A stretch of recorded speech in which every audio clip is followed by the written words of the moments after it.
Amis du jour, chalutations. Pour les petits nouveaux, moi c'est Sekhmet, et je vous souhaite la bienvenue dans mon podcast littéraire. Dans mon émission, je vais tenter 3 fois par semaine de vous donner envie de découvrir des livres de tout poil, récents et moins récents. Alors, si ça vous tente, c'est par ici la suite.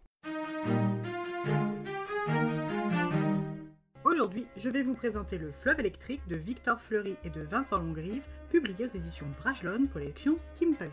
Dans ce roman steampunk, nous nous retrouvons en France en 1892. La capitale n'est plus Paris mais Lyon. Le souverain est Napoléon IV Adrienne, maître de l'Empire électrique, qui réside au palais de Fourvière.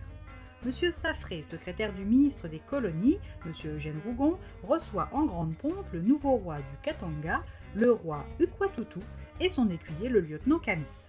Le jeune monarque africain a hérité à sa mort du trône de son oncle, le roi Ingilima, ainsi que de son employé dévoué de la garde royale, censé veiller sur sa sécurité et son éducation. L'adolescent prétentieux qu'il est vit mal les réussites de son sous-fifre de 31 ans, et ce n'est pas le dénouement de cette première réception qui va arranger sa jalousie enfantine. En effet, le roi Ukwatutu, toujours suivi par Kamis, est reçu au palais de Fourvière, où une fête est donnée par Napoléon Adrienne en son honneur, ainsi que pour le partenariat colonial.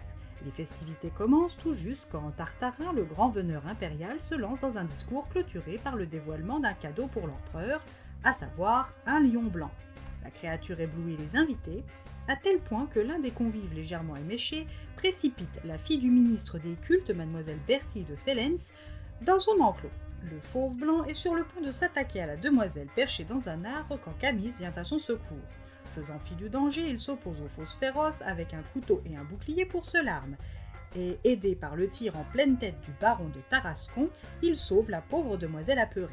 Par cet acte d'héroïsme désintéressé, Kamis se voit félicité par l'empereur, creusant encore un peu plus le fossé qui le sépare de son jeune roi.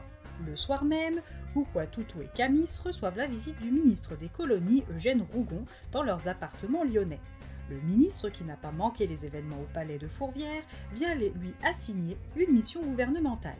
Une expédition qui va remonter le fleuve Congo va bientôt débuter, et au vu de ses exploits récents, de sa connaissance physique du terrain et ses dangers, ainsi que son passé comme éclaireur militaire, il est tout naturel qu'il ait été choisi pour cette mission.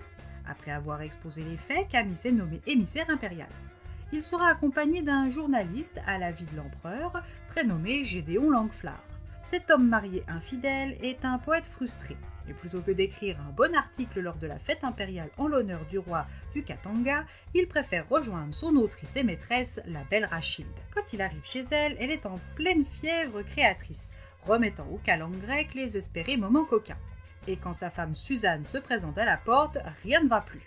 S'attendant à une scène, il soliloque un moment, avant de se rendre compte que sa femme et sa maîtresse sont en train de sympathiser, le mettant tout à fait de côté. Vexé et frustré, il hausse le ton, ne récoltant qu'indifférence de la part des deux femmes.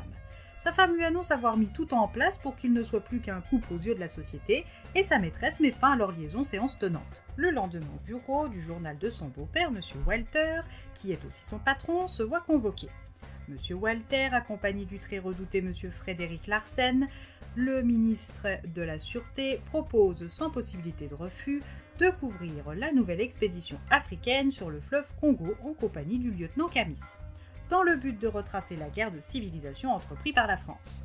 Kamis et Gédéon se voient donc embarqués sur l'Austerlitz, un aéronef de la flotte impériale, un monstre d'acier dont le ventre renferme un dédale de coursives dans lesquelles il est difficile de s'orienter en l'absence d'indications précises, ce que les hommes n'ont pas bien évidemment. Les deux émissaires se font remettre un mémorandum composé d'un grand nombre de documents qu'ils ont environ 36 heures pour lire pour savoir tout de leur mission africaine. Si Gédéon est plus attiré par la jolie Miss Irène Adler, elle aussi présente sur le bateau, que par son dossier, Kamis lui en prend pleinement connaissance. Apprenant ainsi que les coins les plus reculés du Katanga sont ravagés par de sanglantes guérillas, que le vice-roi Léopold et son expédition punitive ont disparu dans la jungle et que le fleuve Congo lui-même est le théâtre de phénomènes inexpliqués avec pour résultat des hommes morts frits comme des éperlans. De Boma à Saint-Charles-du-Fleuve, puis jusqu'au Katanga, le périple va s'avérer long et semé d'embûches. Après quelques heures à bord de l'Austerlitz, les deux hommes doivent monter à bord de la Cigogne. Une fois arrivés sur leur 3e étape, c'est les responsables de la compagnie impériale pour le commerce des minerais de l'ivoire et du caoutchouc, M. Kayertz et Carlier, qui les accueillent. Ils leur allouent leur budget et une équipe de 12 hommes dirigée par le major Chinwell Johnson. Ils embarquent tous sur l'Eureka, galvanote le plus rapide sur les 12 affluents du Congo, dirigé et manœuvré par le capitaine Arthur Rimbaud. Entre les guerres de pouvoir à bord et sur le continent, les préjugés racistes et l'électrisation anormale du fleuve, comment Camis, flanqué du fantoche Gédéon, va-t-il arriver à mener sa mission à bien?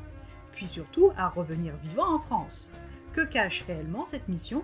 Il est maintenant temps pour vous de monter dans l'un des insectes métalliques voltaïques volants pour arriver sur le pont de l'Eureka et découvrir les résultats.